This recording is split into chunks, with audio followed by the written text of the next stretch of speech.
Bem, pessoal, boa tarde, bom dia, boa noite. Não sei que horas você vai estar assistindo nossa aula. Meu nome é Políbio Brandão, sou delegado de Polícia Federal, está passando aqui embaixo nos caracteres. E nós estamos continuando os nossos estudos de direito penal sobre as excludentes de ilicitude.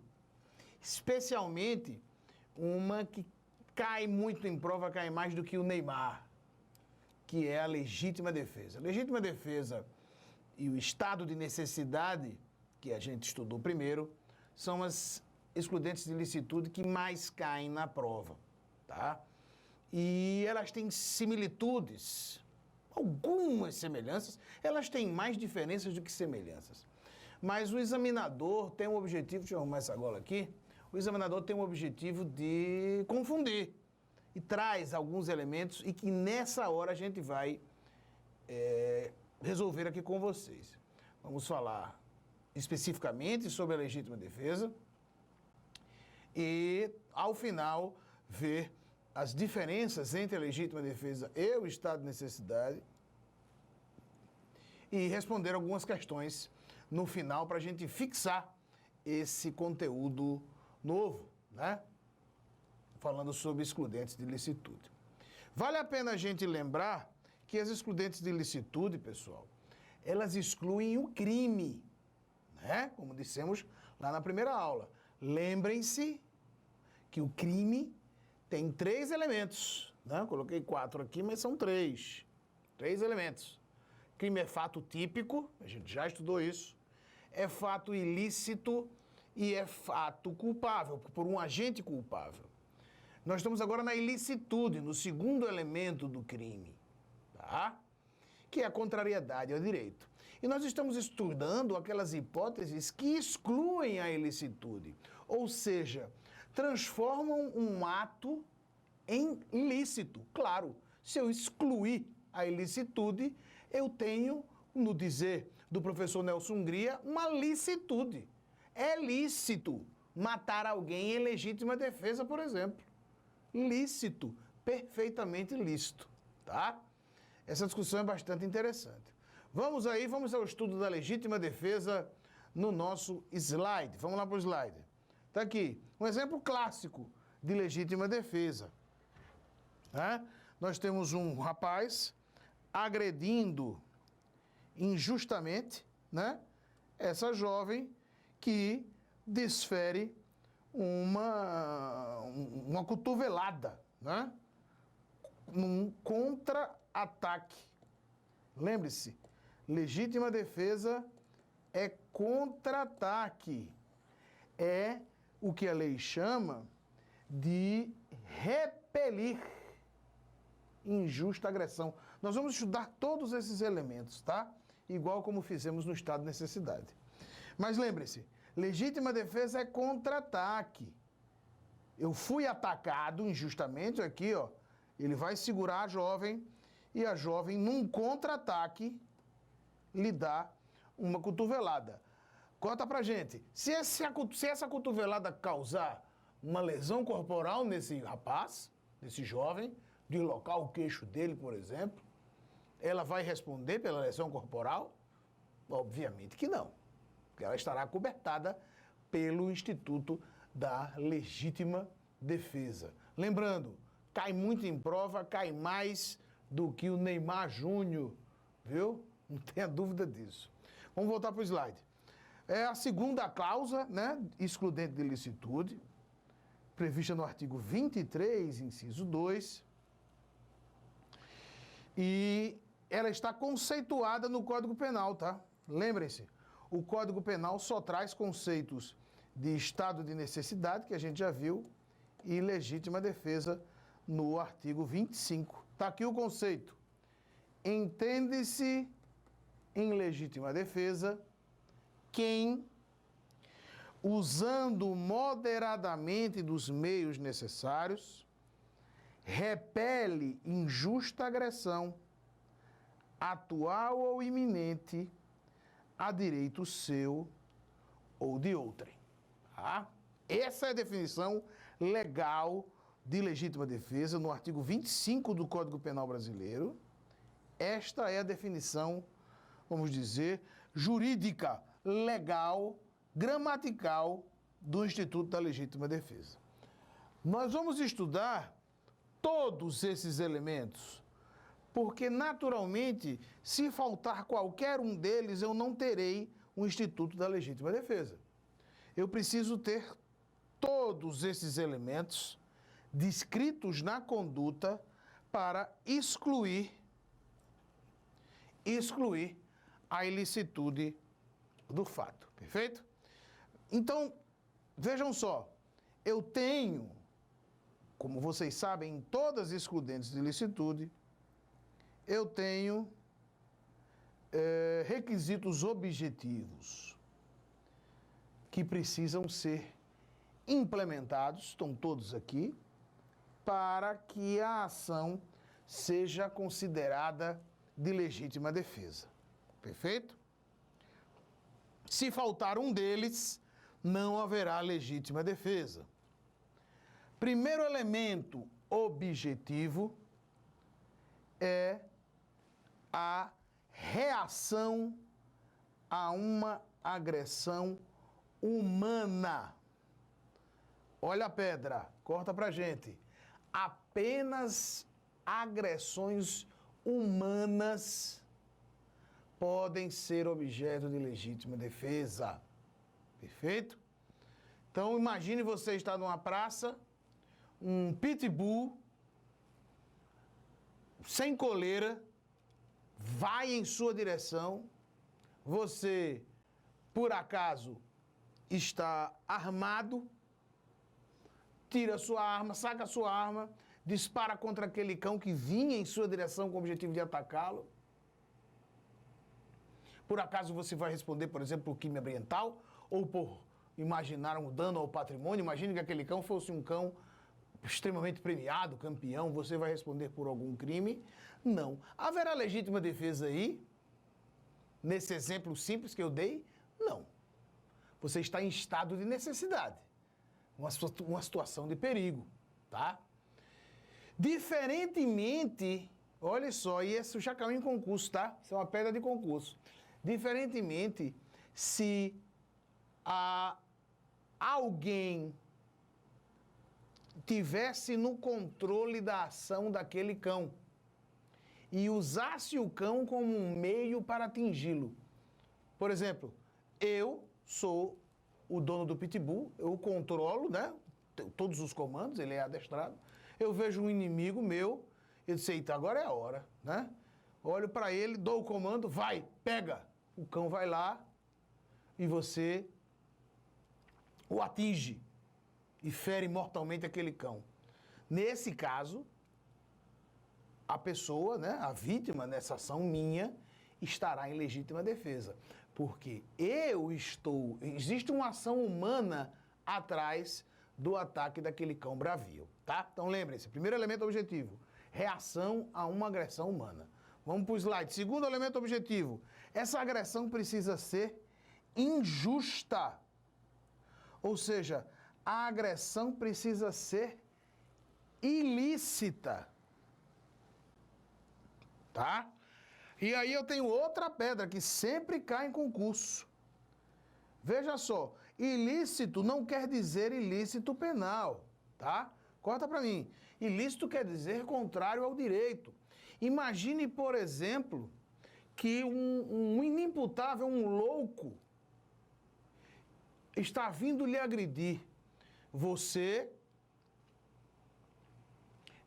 para se livrar da agressão, acaba desferindo alguns socos naquele louco, causa uma lesão corporal, quebra um braço dele.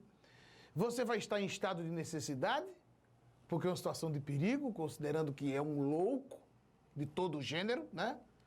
Ou você está em legítima defesa? De acordo com a maioria da doutrina da jurisprudência, você está em legítima defesa. Mesmo o louco sendo inimputável. Ou seja, ele não pratica crime. Perfeito? Porque ele é inimputável. Mas você está em legítima defesa e não em estado de necessidade. Então, vimos dois elementos. Primeiro, a agressão humana e o segundo, agressão humana injusta. Vamos para o próximo. Ela precisa ser atual, ou seja, estar acontecendo naquele momento, ou iminente, ou seja, a iminência é um prenúncio de uma agressão. Perfeito? É um prenúncio de uma agressão. Corta pra gente. Uma faca apontada, por exemplo, é um prenúncio de uma agressão. Né? Diferentemente de uma estocada, onde você tem uma agressão atual. Essa é a diferença, agressão atual e agressão iminente. Nessas duas situações, eu vou ter legítima defesa. E aí repousa a segunda diferença da legítima defesa para o estado de necessidade. Né? Primeiro, a legítima defesa pode ser atual ou iminente, e o estado de necessidade, não existe estado de necessidade de perigo iminente. Lembrem-se disso. O estado de necessidade é apenas com a situação de perigo atual. Perfeito? Vamos em frente. Defesa de um direito próprio ou alheio. Lembrando que isso me dá já a noção de que eu tenho legítima defesa própria ou legítima defesa de terceiro.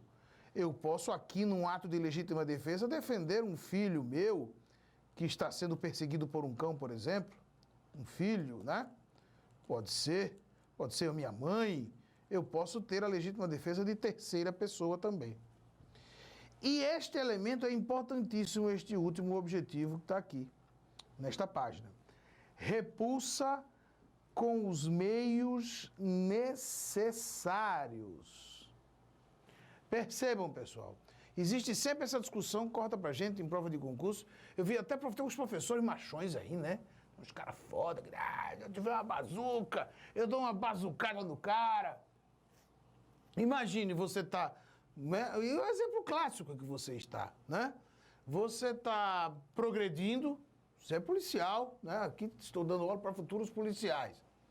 Você está progredindo numa comunidade, numa região inóspita, né? Você está usando o seu fuzil aqui. Esse é o exemplo que ele dá, inclusive. Esse exemplo é interessante, tá? O da bazuca não, porque não é muito real. Mas esse é bem real. Você está progredindo. Quantas vezes isso já aconteceu, inclusive, conosco, né? Graças a Deus, sem nenhum episódio de baixa nas nossas equipes, mas já aconteceu. Você está progredindo com o fuzil numa comunidade inóspita, numa região de confronto, em fronteira, por exemplo, né? Tráfico de drogas. Você está progredindo. Você recebe e começa a receber tiros de lá. Você usa a arma que você está aqui, na sua disposição, que é um fuzil, por exemplo, uma arma de alto poder. Mas veja só, o fato de você usar um fuzil e você ter uma pistola como arma de backup, né? Como uma segunda arma. O fato de você usar o fuzil tira a moderação da sua conduta? Não, óbvio que não. Claro que não, né? O uso moderado dos meios necessários, o que a gente chama aqui a repulsa com os meios necessários, quer dizer o seguinte, são os meios disponíveis no momento. Principalmente numa situação dessa de confronto, quando você está em uma situação de confronto. Você não vai ouvir o estambido da arma que estão disparando de lá e dizer, ah não, eu acho que isso é um 38. 38 eu preciso atirar com a pistola, porque se eu atirar com um fuzil, vai ser desproporcional. Isso não existe, tá, gente? Lembrem-se, são os meios que estão disponíveis a mim. Se eu estiver com um fuzil, vai o fuzil mesmo lindamente e você vai estar acobertado pela legítima defesa. Tomara que isso nunca aconteça com vocês, mas se acontecer, volto para casa para contar a história. Vamos seguindo em frente. Vamos para o slide. Eu tenho também, né, como eu já havia falado, a chamada moderação como elemento objetivo. O uso moderado dos meios necessários, eu já adiantei naquele post, né? Qual é a pedra, pessoal, que eu queria passar para vocês? Ao contrário do estado de necessidade, olha aqui outra diferença. Não se exige na legítima defesa que a conduta lesiva seja inevitável. Ou seja, o agredido, no caso da legítima defesa, ele não é obrigado a se acovardar. Certo?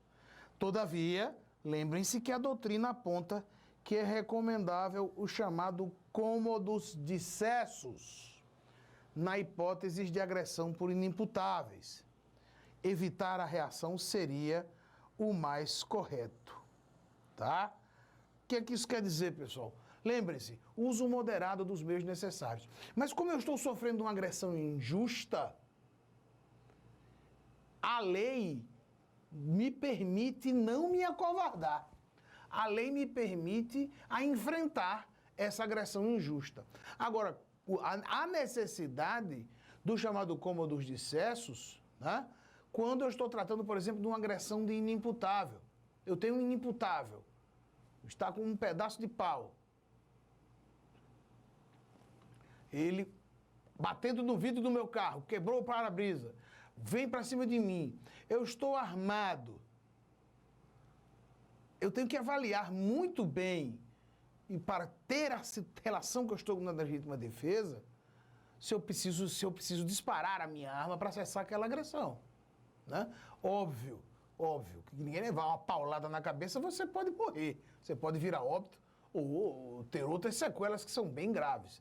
Então, entendam isso, tá? Esse exemplo do cômodos dissessos em prova sempre diz respeito à agressão por inimputáveis, tá joia?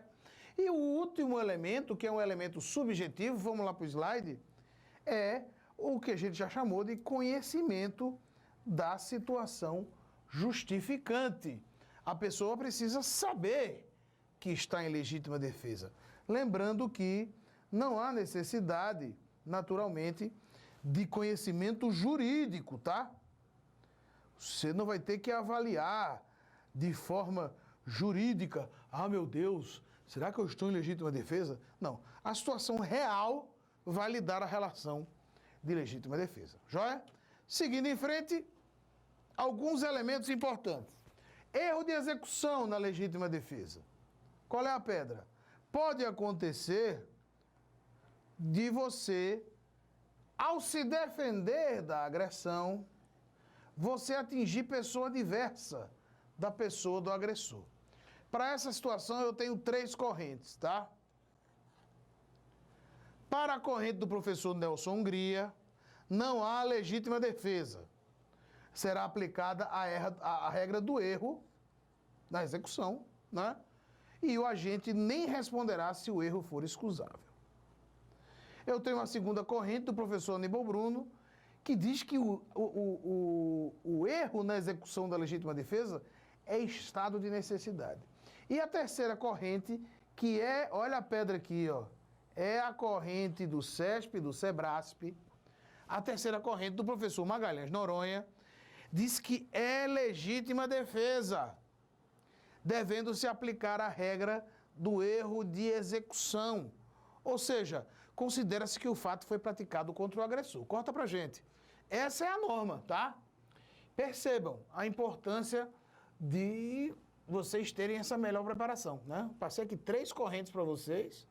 Se por acaso isso cair numa redação, de uma prova, de outro concurso, você já vai ter uma forma de responder. Lembrando que para o SESP, né, que tem feito as últimas provas de carreiras policiais, pelo menos aqui em Alagoas, a terceira corrente é a mais correta, ou seja, eu aplico a regra do erro de execução. Vai valer as condições da minha pretensa vítima, muito embora tenha havido erro de execução. Tá joia? Vamos em frente. Excesso na legítima defesa, meus jovens. Está descrito no parágrafo único do artigo 25. O agente, em qualquer das hipóteses deste artigo, responderá pelo excesso doloso ou culposo. Isso aqui cai em prova demais, viu? Cai mesmo. Pode haver o excesso doloso ou o excesso culposo, meus jovens. Veja só, mesmo depois de ter feito cessar a agressão que estava sendo praticada contra a sua pessoa, o agente não interrompe os seus atos e continua com a repulsa. A partir desse momento, ele estará agindo em excesso. Corta pra gente. Tem uma questão clássica de concurso, que é uma questão que eu considero até de certa forma absurda, porque leva a erro, né? Que é aquele exemplo da legítima defesa sucessiva de uma jovem que está voltando, a questão começa aquelas histórias bem grandes. É uma jovem que está voltando 10 horas da noite, 11 horas da noite, voltando da aula, numa praça, desce num ponto de ônibus numa praça escura, tem que andar por uma praça escura até a sua casa. Nesse momento ela é abordada por um tarado sexual. O tarado sexual a aborda, empurra no chão com o objetivo de violentá-la sexualmente. A jovem no chão, deitada, com um tarado sexual por cima, acha uma pedra que está próxima a ela e desfere um golpe bastante forte na cabeça daquele tarado sexual, que fica desacordado no solo. E a questão diz assim: cessando nesta hora a agressão. A questão continua, dizendo que a jovem se levanta, pega uma outra pedra, maior ainda, com o objetivo de cessar aquela agressão que ele imaginava que ainda acontecia. Olha só, viu? Nesse momento, o tarado que está no solo acorda e desfere uma canivetada na perna dela. E a pergunta da questão é a seguinte: o tarado estava em legítima defesa. 90% das pessoas errou a questão, 90% das pessoas erraram a questão, porque o gabarito deu essa alternativa como correta. Muito embora essa questão é o clássico exemplo do excesso em legítima defesa, né? E a gente viu que o excesso pode ser doloso, mas o excesso pode ser culposo também, o que a questão não deixava muito claro. Ela supôs erradamente, talvez, por imprudência, mas numa situação daquela, quem é que imaginaria, né? Que não houvesse, por exemplo, um outro agressor ali. Essas questões, hoje, as pessoas, os examinadores estão querendo complicar e estão deixando bem mais complicadas. Mas o que eu queria deixar com isso claro para vocês, há o excesso doloso na legítima defesa, ou seja, eu cessei a agressão e a partir daquele momento eu começo a agredir.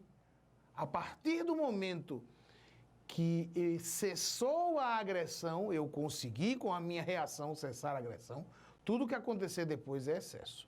Ele pode ser doloso, ele pode ser culposo, ó. Corta pra gente aqui no slide, responde por culpa. Se o erro for inevitável, afasta-se a culpa, né?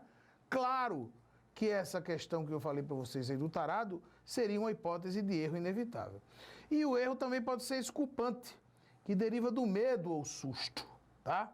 Entrará aí na hipótese de inexigibilidade de conduta diversa que a gente vai estudar mais na frente com culpabilidade, tá joia? Espécies de legítima defesa, meus jovens, nós temos aqui a legítima defesa, vou começar pela segunda, a legítima defesa real ou autêntica, é a clássica, né? Legítima defesa real ou autêntica. Eu tenho a legítima defesa putativa ou imaginária, é aquela errônea suposição de legítima defesa, corta pra gente, é aquela situação em que eu vejo meu inimigo, eu sou delegado de polícia, graças a Deus não tenho inimigos, mas, né, eu tenho alguns desafetos. E, por acaso, vamos imaginar que eu encontro um desafeto que tenha me jurado, certo? Encontro com ele do outro lado da pista, ele está com um paletó, ele olha para mim, faz cara de poucos amigos, vem andando em minha direção e coloca a mão por dentro do paletó, fazendo menção que ia tirar uma arma. Eu, rapidamente, saco minha arma e disparo contra ele. Quando chego lá ao solo, o que é que eu percebo? Que ele estava desarmado. Essa é a chamada legítima defesa imaginária, ou legítima defesa putativa. vai se aplicar a regra do erro de tipo permissivo, né? Se aquele erro era evitável ou inevitável, tá joia? Lembre-se, legítima defesa sucessiva é aquilo que a gente falou. Ela decorre sempre do excesso, né? A ataca B, que responde. Aqui B está em legítima defesa. Aqui eu tenho o ataque, perfeito? B responde. Em seguida, B ataca A em excesso. E o que é que A faz? A responde. Isso é legítima defesa sucessiva, tá? Legítima defesa subjetiva, excesso na repulsa de uma agressão decorrente de erro sobre a situação de fato. Não confunda a legítima defesa subjetiva com legítima defesa putativa. Porque, nesse caso, de fato, há agressão injusta. Vamos ver o nosso exemplo. A atira em B, que reage e atira em A, que cai ferido. A, caído, sem munição, aponta a arma para B, pensando que A ainda tinha munição, desfere o disparo fatal. Não há excesso neste caso, certo? Não confundam legítima defesa subjetiva com legítima defesa putativa ou imaginária. Corta pra gente. Na legítima defesa imaginária, ela só existe na cabeça do agressor. Só que não há agressão. Por isso que ela é imaginária. Não há agressão. Na legítima defesa subjetiva, ela também só existe na cabeça do agredido, melhor dizendo, né? A legítima defesa subjetiva só existe na cabeça do agredido. Ocorre que ele não tem condições de saber que não há uma agressão. Perfeito? Esse exemplo que a gente citou aqui, do camarada que levou um tiro, tá o sol, tem a arma, pensa que a arma está carregada, aponta novamente e recebe o disparo fatal. Esse caso aí, não haverá legítima defesa putativa e sim legítima defesa subjetiva. Continuando, pessoal, a lei anticrime, né, recentemente aprovada, trouxe algumas mudanças em relação à legítima defesa, tá? Que estão no parágrafo único. Observados os requisitos previstos neste artigo, considera-se também em legítima defesa o agente de segurança pública que repele a agressão ou risco, que repele a agressão ou risco de agressão à vítima mantida refém durante a prática de crimes. Isso foi uma novidade trazida, né, na chamada legítima defesa de terceiro, por conta daquelas intervenções policiais com snipers, né? Corta pra gente. Com o objetivo de dar uma segurança jurídica maior para esses agentes públicos que acabam abatendo perpetradores, né, de ações criminosas que fazem pessoas como vítimas, né, reféns, inclusive com armas de fogo apontadas para sua cabeça. Isso já sempre foi legítima defesa, né?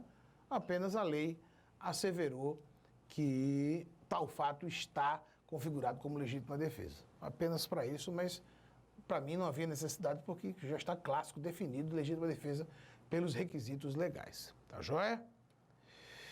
O que é que eu vou falar de pedra para vocês, pessoal? Primeiro, o que é que geralmente se cobra em concurso, tá? Não existe legítima defesa real contra legítima defesa real, tá? Por que não existe legítima defesa real contra legítima defesa real? Porque eu tenho que ter uma agressão injusta, perfeito? Então eu não posso imaginar, por exemplo, corta para mim, que um traficante que está atirando na polícia, depois que recebe o contra-ataque da polícia, está em legítima defesa. Não existe legítima defesa contra legítima defesa real, tá? Pode haver, vamos para o 2, legítima defesa real, o item 2 aqui, contra a legítima defesa putativa. Certo? Aí sim, pode haver. Porque você imagina erradamente que sua repulsa é justa, mas na realidade é uma injusta agressão. Volta a contar para mim aquele exemplo do meu inimigo que coloca a mão no paletó. Eu penso que é uma arma de fogo, penso que é uma agressão injusta, saco minha arma, atiro contra ele, mas na realidade isso é o quê? É uma injusta agressão. Então existe legítima defesa real, que seria a dele, contra a legítima defesa putativa, que é a minha, tá? 3. Pode haver legítima defesa putativa contra versus legítima defesa real. Percebam o exemplo. A gente percebe que alguém busca esfaquear seu filho, atira contra ele, mas na realidade, quem era o agressor era quem estava... Era o seu filho, né? O seu filho era o agressor e não aquela pessoa que estava batendo nele, tá?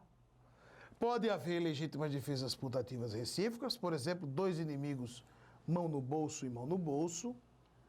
Não pode haver legítima defesa contra estado de necessidade. Lembrem-se que eu falei para vocês, agressão do inimputável é legítima defesa.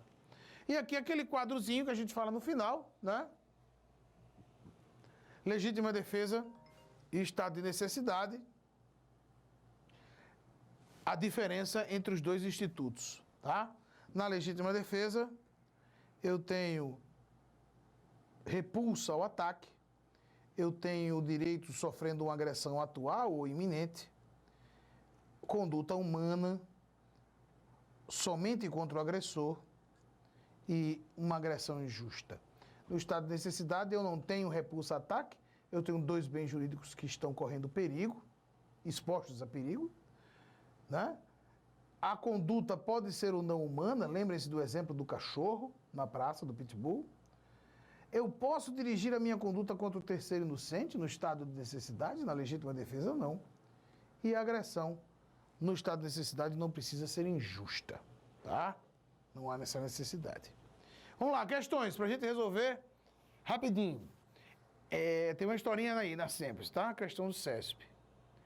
Em um clube social, Paula, maior e capaz, provocou e humilhou injustamente Carlos, também maior e capaz, na frente de amigos. Envergonhado e com muita raiva, Carlos foi à sua residência e, sem o consentimento de seu pai, pegou um revólver pertencente à corporação policial de que o seu pai faz parte. Voltando ao clube depois de 40 minutos, armado e com revólver, sob a influência de emoção extrema e na frente dos amigos, Carlos fez disparos da arma contra a cabeça de Paula, que faleceu no local. Questão 1, questão do CESP, tá? Todas essas questões são o CESP. Carlos agiu sobre o palio da legítima defesa putativa. Não tem nenhum elemento de legítima defesa putativa aqui, né? Não tem nenhum. Legítima defesa putativa é aquela legítima defesa imaginária, né? Não tem nenhum elemento aqui de legítima defesa putativa. A alternativa está errada. 2. A legítima defesa é causa de exclusão da ilicitude da conduta, mas não é aplicável caso o agente tenha tido a possibilidade de fugir da agressão injusta e tenha optado livremente pelo seu enfrentamento.